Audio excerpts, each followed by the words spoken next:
자, 예고해 드렸듯이 민주당 원내대표 선거 이 선출이 얼마 남지 않았습니다. 11일 예정돼 있는데요.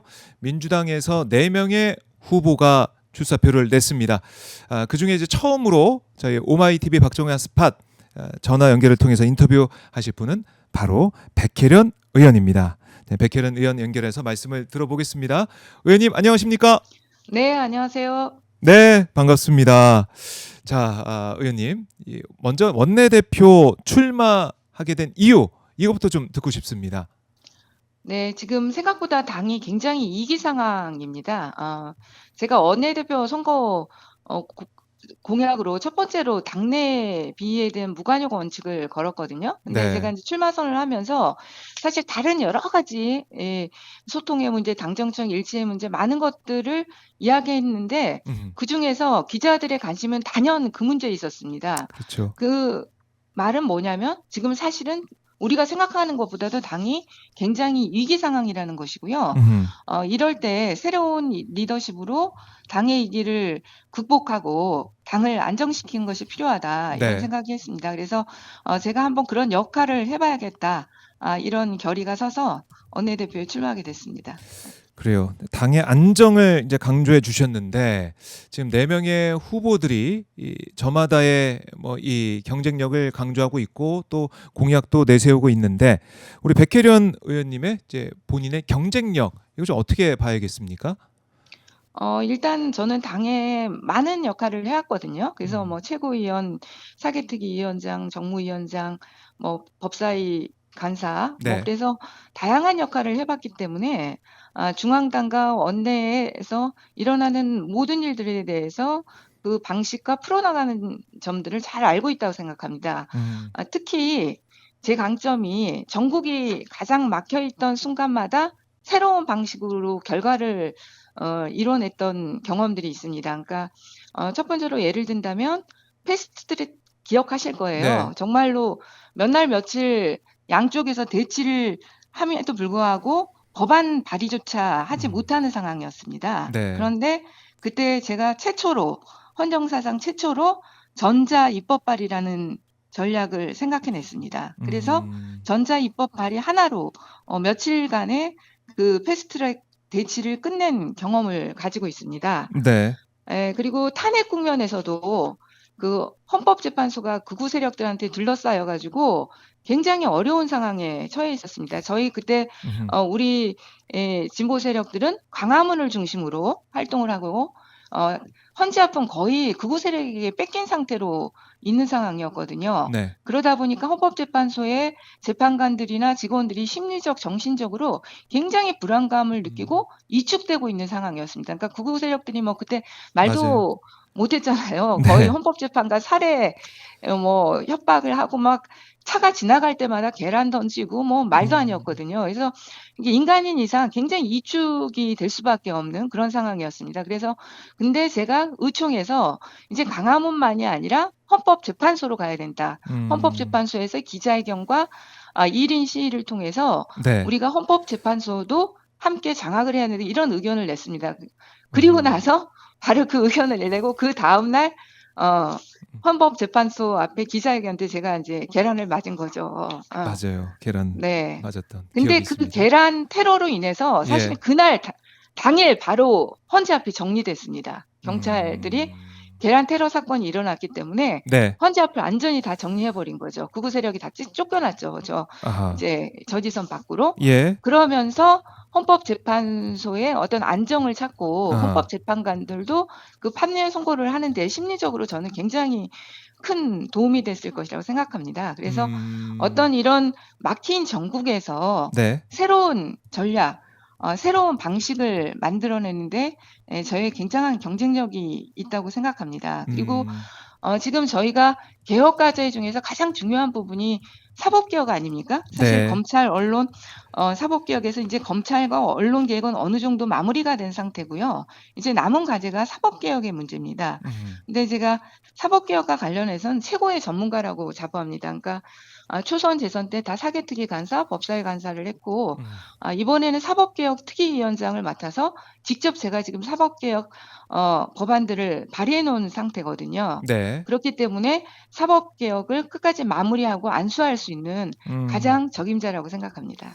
사법개혁 마무리 이 말씀까지 하셨는데 이게 경쟁력에 대해서 시청자분들이 듣고 계시면서 이런 질문도 주시네요. 이 계란을 던졌던 그 네. 사람 처벌이 네. 됐냐? 뭐 이런 궁금증을 네, 가진 분이 지금 계신데. 아마 재판에 넘겨진 걸로 알고 있습니다. 아, 그때 사실관계는 한 명인 줄 알았는데 예. 보니까 또 뭐 옆에 계란을 산 사람이 계란을 한 판을 사가지고 가지고 왔나 봐요. 그런데 옆에 또 그 사람이 그 네. 계란을 들어서 던졌다고 합니다. 저한테 맞지는 않았던 것 같고요. 그래서 이런 그 공범관계 이런 것들이 아하. 좀 있어가지고 좀 복잡했는데 네. 재판에 넘겨진 걸로 알고 있습니다. 네, 넘어가 있다. 알겠습니다. 자, 원내대표가 이제 되신다면 1호 공약 이걸 어떤 걸로 하실지 여기에 대해서도 말씀 좀 해주세요. 1호 공약. 아까 예. 네네 아까 좀 전에 제가 잠깐 말씀드렸는데 네. 저는 지금 시점에서는 당내 비입 문제에 대한 무관용 원칙 이것을 1호 공약으로 냈습니다. 그러니까 네. 지금 상황에서는 지금 굉장히 당이 흔들리고 국민들로부터 신뢰가 떨어지고 있는 상황입니다. 그리고 특히 지방선거를 앞두고 있기 때문에 네. 저희가 이 문제를 해결하지 않으면 지방선거의 승리가 어려워질 수 있는 상황입니다. 그래서 당내 비위가 발생했을 때는 바로 윤리심판원에 자동 회부하고 결정 전까지는 당원권을 제한하는 것, 그리고 당직 및 국회직에서 즉각 배제하는 것, 이런 것들을 저의 1호 공약으로 걸었습니다. 아, 그래요. 알겠습니다.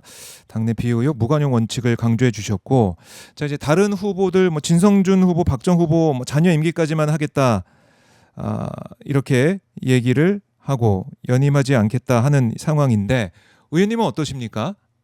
저는 이런 임기 문제는 당원 당규에 따르면 될 뿐이고요. 이거를 공약으로 건다든지 얘기할 필요조차 없는 사안이라고 봅니다. 네. 예. 그렇네요. 당원 당규에 당이 따라서. 지금 위기 상황이고요. 이런 것으로 논쟁을 벌일 때가 아닙니다. 지금 원내대표는 이 위기를 빠르게 수습하고 안정화시키는 것, 그것에 집중해야 되고 원내대표 선거의 핵심은 네. 논쟁은 이것에 맞춰줘야 되는 것이지 이것으로 알가불가할 부분이 없다고 생각합니다. 없다. 알겠습니다. 자 이제 당내 이제 비위 의혹 무관용 원칙 당의 안정을 말씀하셨지만 역시 이제 국민들의 관심 중에 하나는 김병기 의원 또 강선우 의원 도덕성 문제 의혹 이런 것들을 어떻게 해야 될까 또 당에서는 어떻게 하고 있나 여기에 대해 관심이 쏠려 있는 것 같은데 이런 의혹들은 지금 의원님께서는 어떻게 보고 계십니까? 일단 강선우 의원 같은 경우는 현재 탈당을 한 상태고요. 탈당했음에도 불구하고 우리 당에서 네. 이 부분은 문제가 있다. 그래서 비상징계를 해서 지금 제명 결정을 이미 내렸습니다. 그래서 당의 조치는 일정 끝난 상태로 보입니다. 그리고 네. 김병기 의원에 대해서는 일단 이 윤리감찰단 조사가 들어간 상황이고요. 이 조사 결과를 저는 최대한 빨리 내야 된다고 봅니다. 그래서 조속한 결정을 내려야 한다고 보고 있습니다. 빨리 내놔야 된다. 거기에 따라서 이제 김병기 의원의 이 문제도 그래야지만 해소가 되는 그렇죠. 쪽으로 지금 간다. 어쨌든 간에 뭐 김병기 전 대표가 여러 가지 뭐 저번에 며칠 전에 유튜브를 통해서 말씀하신 부분들도 있는데 네. 그 부분들이 상식적으로는 잘 이해가 되지 않는 부분들이 많거든요. 사실. 어떤 면에서 그렇습니까? 그러니까 뭐 돈을 이렇게 강선우 의원 보좌관이 네. 받아서 받았는데 사실 그 다음 날 들어보니까 받지 않았다고 하더라.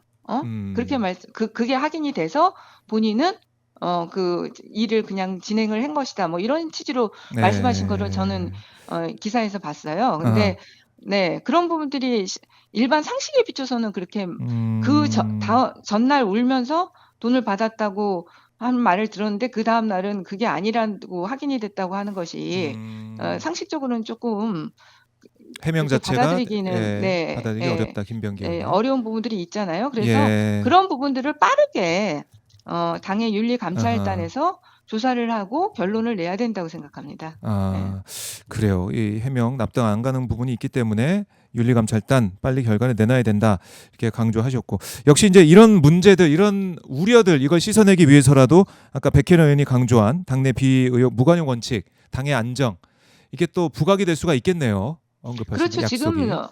여러 가지 공약들을 걸고 저도 뭐 공약 벌써 한 4가지는 걸었습니다. 근데 음흠. 국민들이나 기자들의 관심이 네, 압도적으로 그렇죠. 이 당내 무관용 원칙에 쏠려 있습니다. 그만큼 이거에 대한 관심이 높고 이것을 어떻게 잘 해결하느냐가 앞으로 저희 지방선거에서의 승리의 공식이 저는 될 수밖에 없다 이렇게 생각합니다.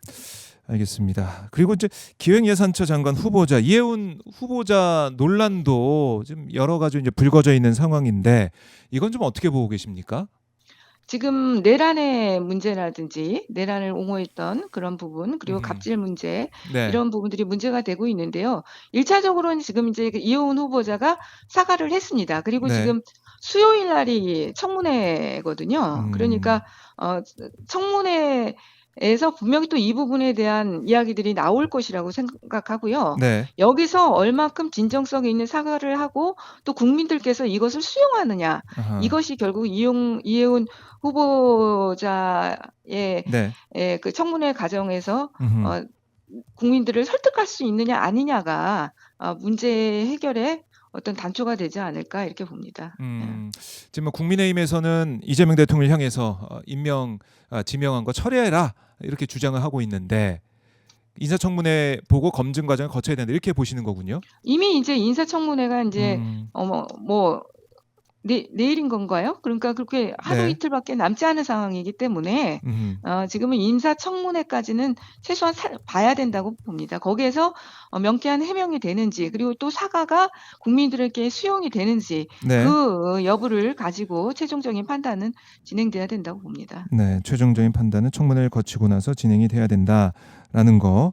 자, 뭐 인사청문회가 아직은 뭐 이번 주에는 열리지 않고 아마 한 2주 정도 더 있다가 열릴 것 같아요. 제가 볼 때는 여야가 이제 네. 합의가 안 된 부분이 있는 것 같은데 일단은 인사청문회까지 봐야 된다라고 강조해 주셨고 알겠습니다. 그러니까 여러 가지 이제 의혹들 뭐 야당의 공세가 있지만은 당원 당규에 따라서 또 무관용의 원칙에 따라서 또 인사청문회 과정을 거치면서 이런 거 다 하나하나 해결해 나가야 된다라고 강조해 주셨습니다.